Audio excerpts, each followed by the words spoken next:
Seja muito bem-vindo. Estamos iniciando mais um programa Momento Agropastoril. No programa de hoje, você verá a apresentação da cultura nativa na aldeia Barra Velha, em Porto Seguro, na Bahia. A 94ª Semana do Fazendeiro, na Universidade Federal de Viçosa, chamou a atenção para a sustentabilidade. No estúdio, vamos entrevistar o veterinário especialista em animais de grande porte, Rafael Cardoso Soneghetti, que falará sobre manejo do gado. Essas e outras notícias você confere aqui a partir de agora.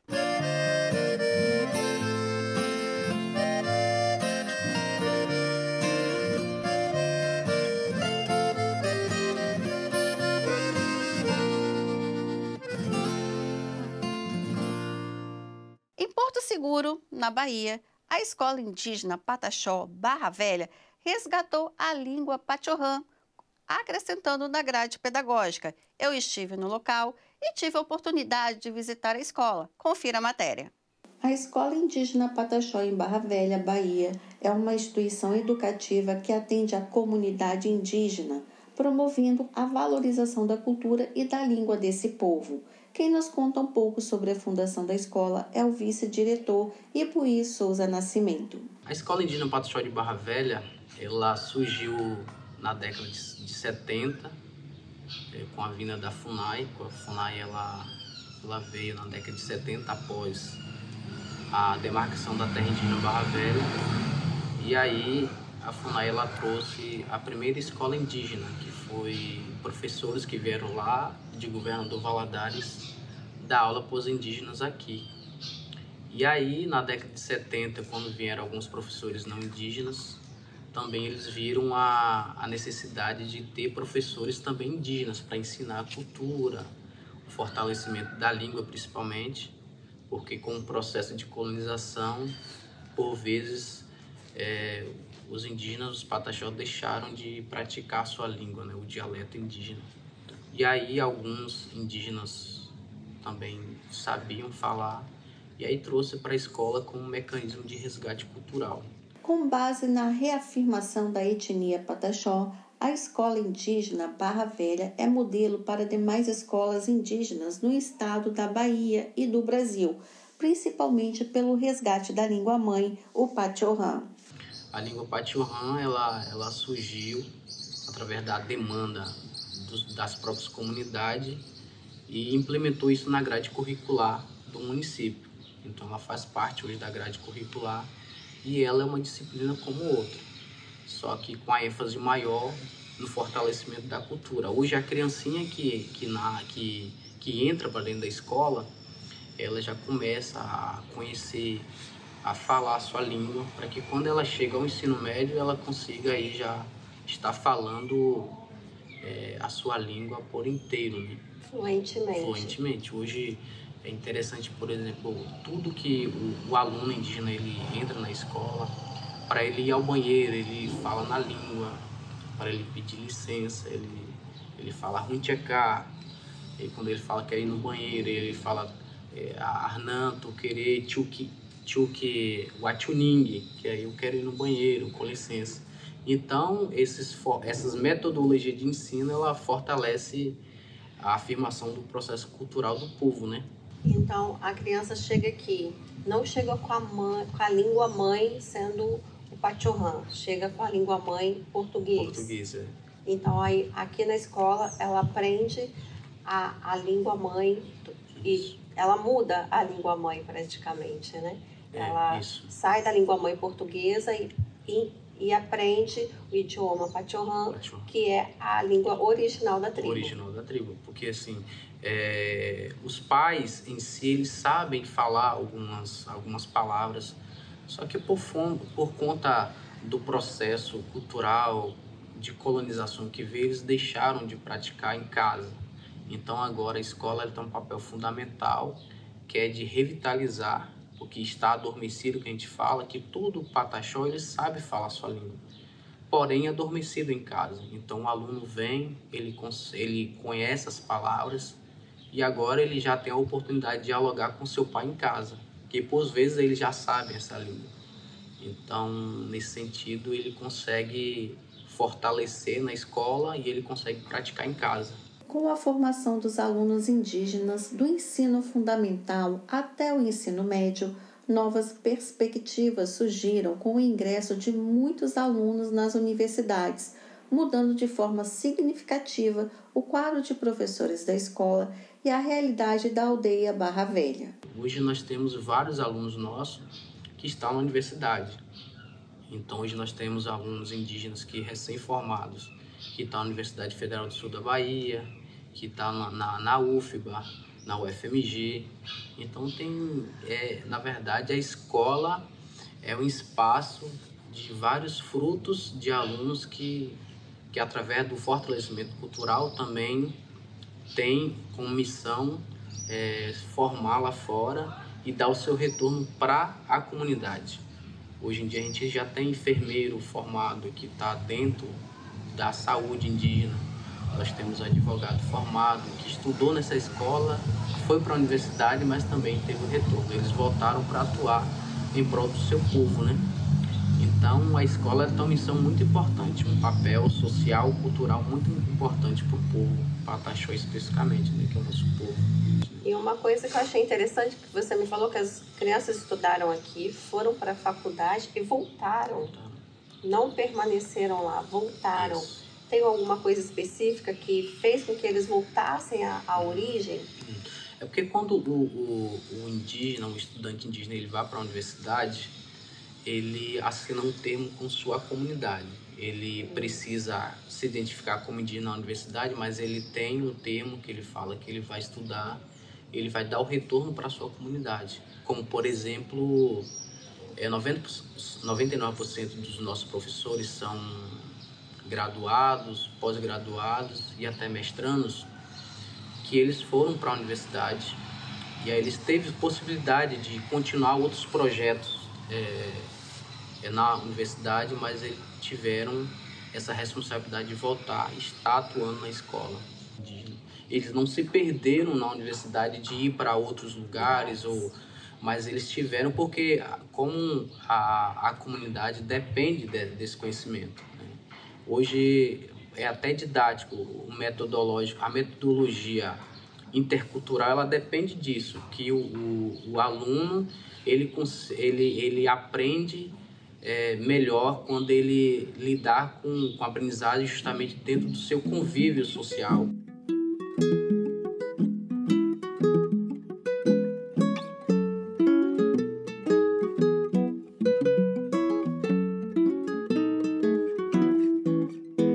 Claudir, como é mesmo a paz do Senhor em Pachorrã?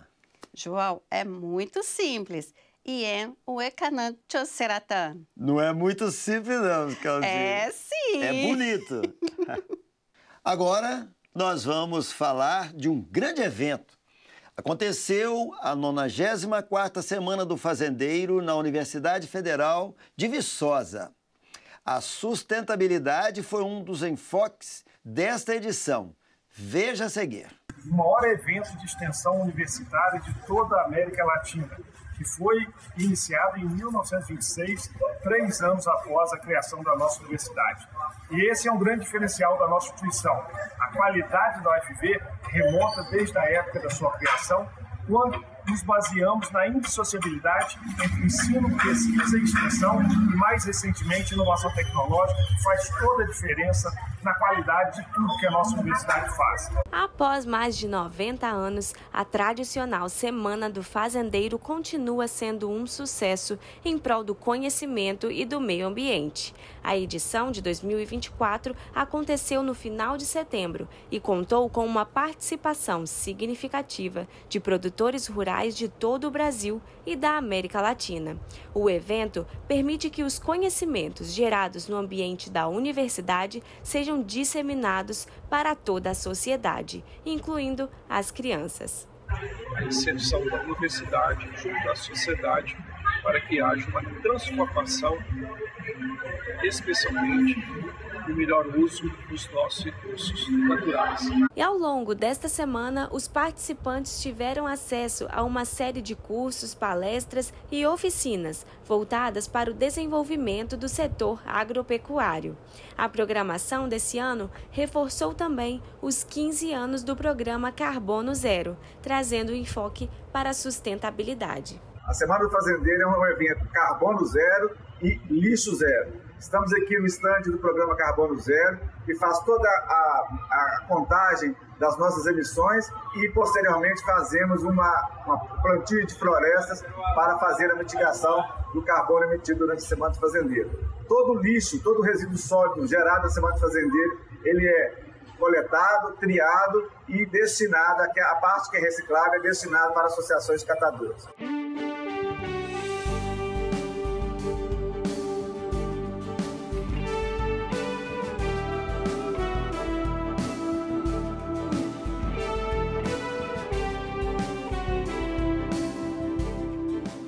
Agora, recebemos em nosso estúdio o Rafael Cardoso Soneghetti, médico veterinário que atua com animais de grande porte. Rafael, seja muito bem-vindo ao programa.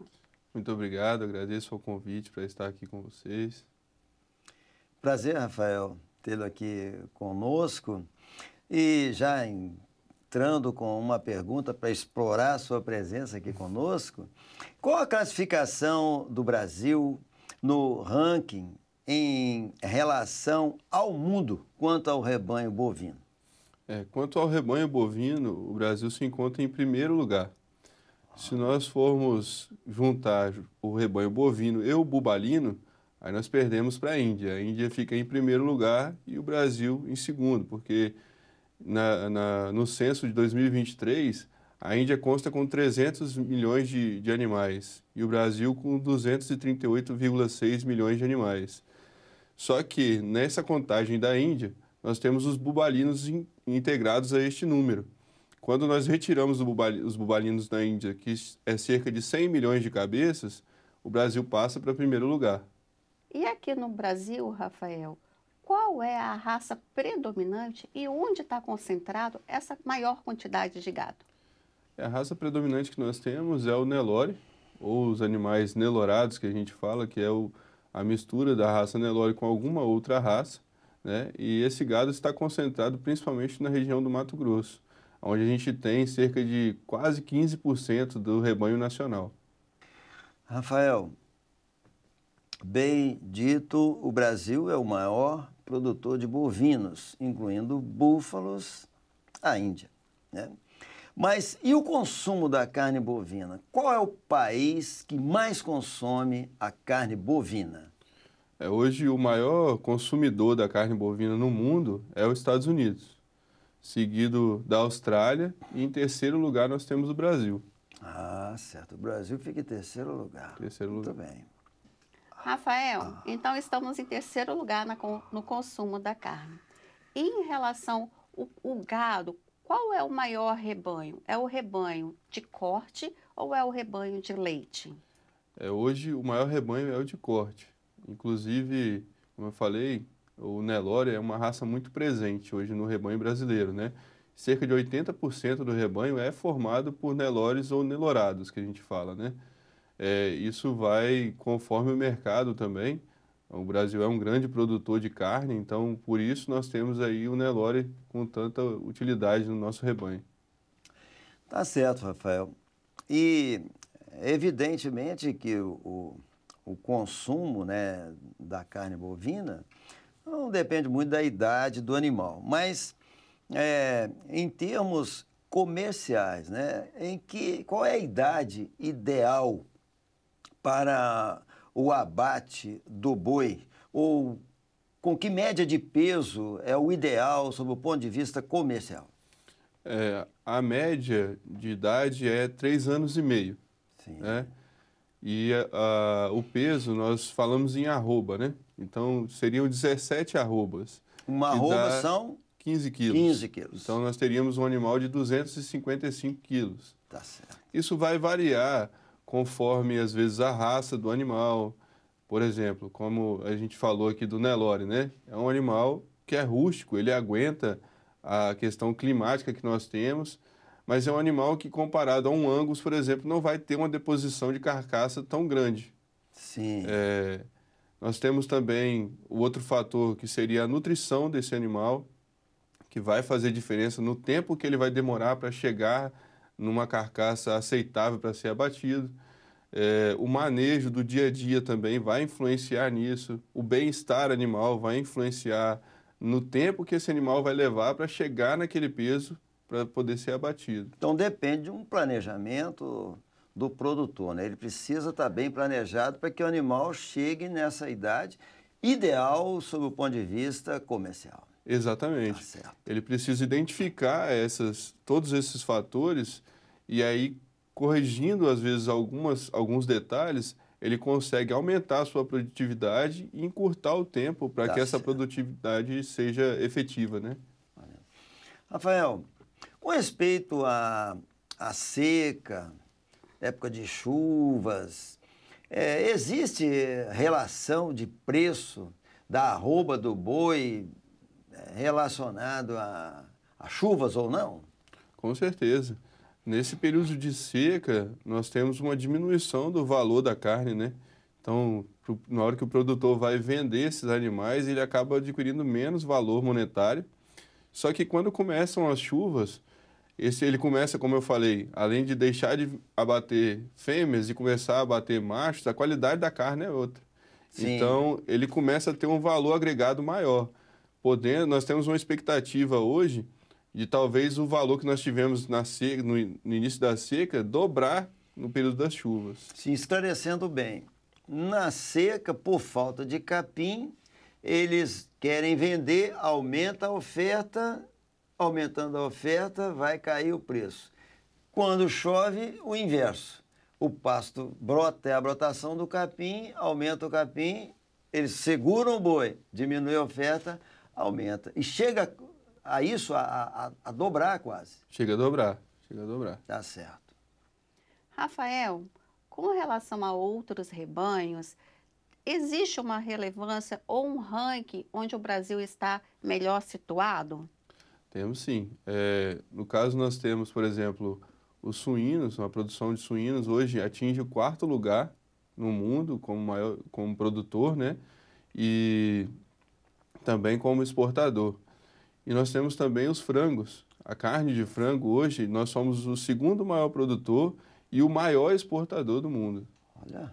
E além disso, nós temos também aquilo que os animais nos fornecem, né? Então, o Brasil é um grande produtor de leite também e de ovos, como nós temos aqui no Espírito Santo, Santa Maria, um grande produtor de ovos.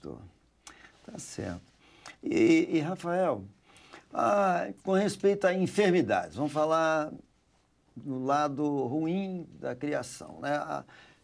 O que o produtor deve ficar mais atento no cuidado do seu rebanho com respeito à enfermidade? Um dos cuidados que nós precisamos ter é o cuidado principalmente com os neonatos, né? Além disso, nós temos algumas enfermidades que acometem o rebanho brasileiro que atrapalham não só a parte econômica, mas também a questão da saúde pública, como a brucelose e a tuberculose. Rafael, é preocupante essa situação, né, do risco que se traz ao consumo humano, né? E como que o criador pode fazer prevenção disso? Existe uma forma? Tem essa medicina veterinária preventiva usual no rebanho bovino? Sim, o primeiro passo é ele buscar um médico veterinário para orientar ele, né? E nós temos hoje o Programa Nacional de Controle e Erradicação da Brucelose e Tuberculose Animal. Então é um programa do governo e ele ali faz todo o passo a passo de como o produtor deve agir junto com o veterinário, e o veterinário vai direcionar nessas ações para testar os animais, para vacinar os animais no tempo correto. E aí os animais que testarem positivos, esses animais são separados, são identificados e depois de um tempo eles são retirados do rebanho. Além disso, é muito importante a questão da higiene na produção animal, né? A higiene dos derivados da produção animal e o tratamento, principalmente o tratamento térmico de carne, leite. Agora vamos falar um pouquinho, então, sobre o manejo. Falamos já da saúde do gado, já falamos sobre a seca. O manejo desse gado hoje.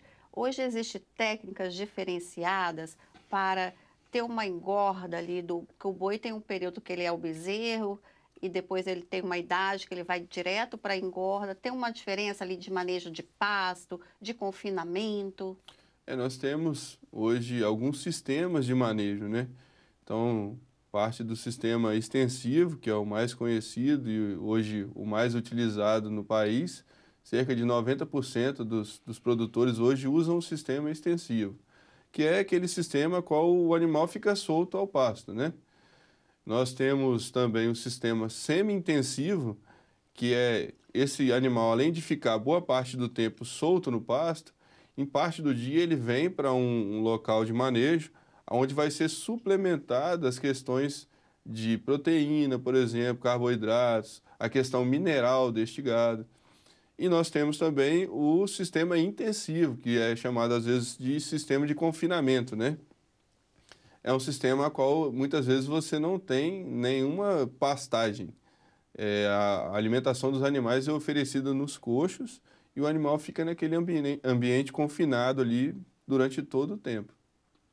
Com respeito à rentabilidade, né? A criação do gado confinado tem se revelado um bom negócio? Qual a tendência disso? É aumentar? Que opinião você tem disso dentro da sua vivência no ramo? Pelo que eu enxergo, a questão do confinamento hoje no Brasil ainda é um pouco complicada, principalmente porque nós não temos tantas políticas públicas para auxiliar o produtor. Porque o investimento é muito alto. Apesar de que ele vai ter um retorno mais rápido, ele vai ter um retorno maior, porque ele vai criar animais com mais qualidade, ele vai criar animais com uma produção maior, muitas vezes. Você consegue ter animais com uma genética um pouco mais apurada para te produzir mais. Porém, o custo é muito alto. E aí, sem o auxílio do governo, muitas vezes fica difícil. O sistema semi-intensivo talvez seja hoje uma maior tendência no Brasil, porque o investimento não é tão alto e ele consegue ter uma melhora na produtividade substancial. Tá certo. Esse semi-intensivo seria na fase ali que ele está próximo do abate para que ele pudesse ganhar um pouco mais de peso? Ou não? Seria um processo de toda a vida ali do gado, até o abate? Esse sistema pode ser utilizado durante toda a vida do animal. Até o abate? Até o abate. Porque você vai mudar a estrutura da propriedade para garantir isso, né? E o sistema semi-intensivo também é uma oportunidade para o pequeno produtor. Porque como você vai suplementar a alimentação do animal num período do dia, ele não precisa de um ambiente tão grande para isso, o tamanho da pastagem pode ser menor. Tá certo. O semi-confinamento também diminui o tempo do nascimento até o abate ou não? Sim, diminui, porque você vai suplementar as necessidades nutricionais desse animal, então, consequentemente, ele vai atingir o peso de abate mais rápido. No desenvolvimento econômico da criação, Rafael, de gado bovino, qual a importância da medicina veterinária? Qual a atuação do médico veterinário na atualidade? Bom, a medicina veterinária é muito importante, né, para a produção animal, porque, afinal, nós estamos lidando com animais, né? Sim. Além disso, o médico veterinário, ele atua em todo o processo de produção dos animais. Então, desde a parte... Muitas vezes a gente pensa só na parte de enfermidades, né? Ele vai vir só para tratar porque está dando problema. Isso. Uhum. Mas ele vai trabalhar na questão sanitária, não só dos animais, mas também dos funcionários que trabalham na propriedade. Ele vai cuidar também do bem-estar desses animais. Nós temos a questão, como nós falamos, da parte nutricional desses animais. Então, o médico veterinário ele pode atuar até mesmo nas tomadas de decisões. Como já foi falado em programas anteriores aqui, né, muitas vezes a propriedade precisa ter um técnico para ajudar em algumas questões de como formar as pastagens, por exemplo. Sim. Precisa muitas vezes de ter um consultor empresarial para direcionar as tomadas de decisões, e o médico veterinário pode incorporar nesse grupo, né, nesse grupo multidisciplinar, para tomar uma decisão que seja mais assertiva. Tá certo. Em suma, um projeto, né, para fazer a criação mais rentável, não é isso? Tá certo. Rafael, muito obrigado pela sua disponibilidade. Seja sempre muito bem-vindo ao Momento Agropastoril. Agradeço mais uma vez o convite que foi feito a mim. Muito feliz por ter estado aqui com vocês. Obrigada, Rafael, por estar aqui conosco. E a você que nos acompanhou. Até semana que vem, com mais notícias sobre o mundo agropastoril. Até lá. Foi uma alegria estarmos mais uma vez apresentando para você esse programa e esperamos que você assista, compartilhe, dê o seu like e faça seu comentário. Até a próxima oportunidade.